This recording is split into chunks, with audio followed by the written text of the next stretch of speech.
Front end development day 1 topic వచ్చేసి Node.js VS Code installation and tools setup.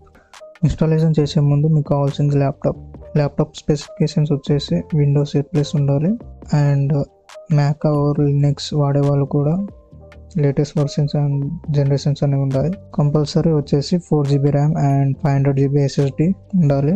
So this is basic requirement. మీరు coding చేయాలనుకుంటే 4GB RAM and 500GB SSD అయితే ఉండాలి మీ ల్యాప్టాప్లో. ఒకవేళ మీ దగ్గర ల్యాప్టాప్ లేదంటే మీరు కోడింగ్ అనేది HTML వరకు అయితే మీరు బై మొబైల్ ద్వారా అయితే చేసుకోవచ్చు, నోట్ ప్యాడ్ ద్వారా లేదంటే టెక్స్ట్ ద్వారా.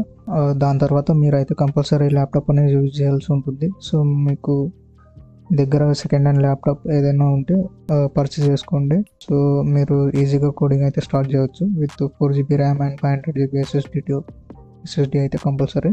Node.js అనేది ఇన్స్టాల్ చేద్దాం. Node.js అనేది బ్యాక్ ఎండ్లో యూజ్ అవుతుంది, బట్ మనము ఫ్రంట్ ఎండ్లోనే ఎందుకు యూజ్ చేస్తున్నామంటే ఇప్పుడే ప్యాకేజ్ మేనేజర్స్ అనేవి ఉంటాయి, ఫైల్స్ అనేవి. మనము ప్యాకేజ్ మేనేజర్స్ లైక్ అంటే NPM వచ్చేసి మనము NPMని నోడ్ ప్యాకేజ్ మేనేజర్ అని అంటారు. నోడ్ ప్యాకేజ్ మేనేజర్స్ అంటే ఇప్పుడు మనము లైబ్రరీస్ ఉంటాయి కదా, బూట్స్ట్రాప్, వాటిని అయితే రన్ చేయడానికి మనము NPM కమాండ్తో మనము ఇన్స్టాల్ చేయడం జరుగుతుంది. సో మనము Node.js వచ్చేసి కంపల్సరీ Node.js అనేది ఇన్స్టాల్ చేస్తాము. Node.js వచ్చేసి మనం ప్యాకేజ్ మేనేజ్ మనం కమాండ్ ప్రాంప్ట్లో వచ్చేసి NPM install library, NPM update library, NPM uninstall library అని కూడా రైట్ చేసి మన NPM Node.js అనేది అప్డేట్ అన్ఇన్స్టాల్ అనేది చేసుకోవచ్చు. ప్యాకేజ్ మేనేజర్స్ అనేవి చాలా ఉంటాయి, లైక్ NPM, యార్, రూబీ జెమ్స్ ఇలాంటివి ఎక్సెట్రా ఉంటాయి. బట్ మనము చాలామంది యూజ్ చేసేది Node.js. సో మనం ప్యాకేజ్ ఇన్స్టాల్స్కి వచ్చేసి Node.js అయితే యూజ్ చేస్తున్నాం. ఇన్స్టాలేషన్ ప్రాసెస్కి వచ్చేసి మనం గూగుల్లో టైప్ చేయండి Node.js org. టైప్ చేసిన తర్వాత మీకు వెబ్సైట్ అయితే ఓపెన్ అవుతుంది. అక్కడ మీకు download recommended file and latest version అనేవి 2 ఉంటాయి. సో మీరు రికమెండెడ్ వర్షన్ అయితే డౌన్లోడ్ చేసుకోండి. అండ్ ఈ వర్షన్ అనేది ఓన్లీ విండోస్ 8+ వాటిలో మాత్రమే వర్క్ చేయడం జరుగుతుంది. సో మీరు విండోస్ వర్షన్ అనేది చెక్ చేసుకోండి before installing.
After completing installation మనము వర్షన్ అనేది ఎలా చెక్ చేస్తామంటే command prompt CMD.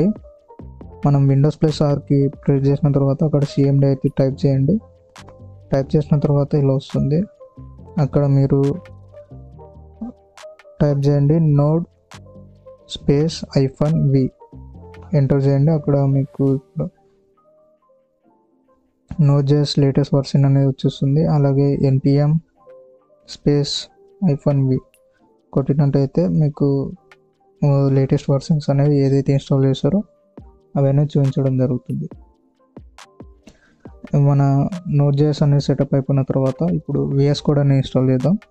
VS Code వచ్చేసి గూగుల్లోకి వెళ్ళి సేమ్ VS Code అని టైప్ చేయండి. VS Code వచ్చిన తర్వాత అక్కడ మీకు